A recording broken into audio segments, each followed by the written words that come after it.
kepercayaan di mereka. Betul. Bukan karena faktor kebencian apa, tapi itulah kenyataan yang saya alami.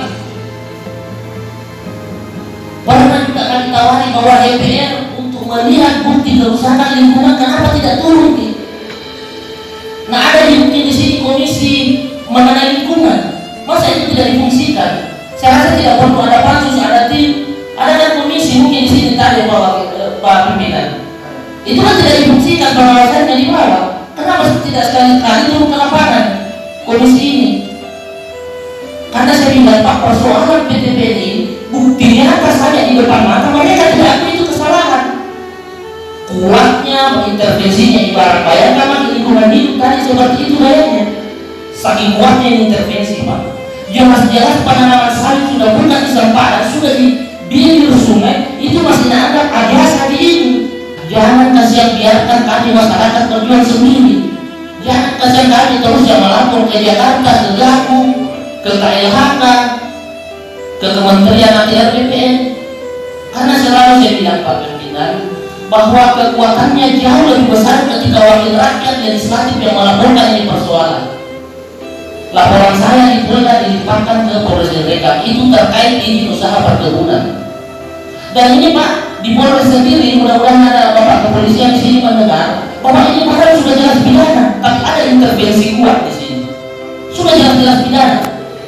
Pasti berbeda Pak, ketika misalnya wakil rakyat kita yang melaporkan persoalan ini, pasti sangat berbeda kekuatannya. Tapi apa yang terjadi kan tidak pernah.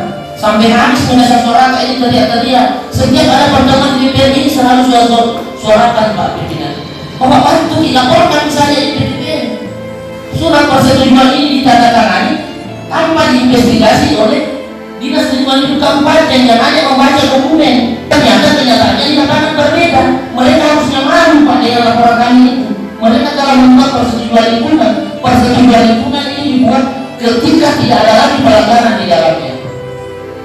Tadi Bu Rahma sampaikan ketika pembahasan dokumen evaluasi lingkungan hidup di provinsi Pak, beberapa pakar atau akademisi yang diundang tidak ada yang memberikan rekomendasi bahwa bisa diterbitkan.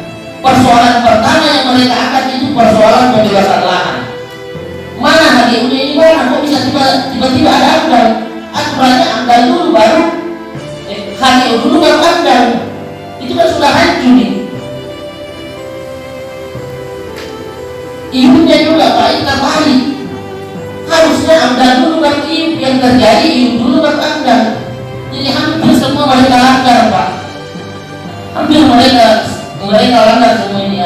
Tetapi ini yang terjadi Pak, lingkungan hidup seperti hanya seperti itu. Selalu hanya berbicara sanksi administratif. Bukan lahannya bebas. Berapa bupati yang ditangkap dihentikan gara-gara itu? Berapa anggaran yang masuk di Karang? Jadi memang unik ini persoalan BPP. Saya bilang unik. Terima kasih.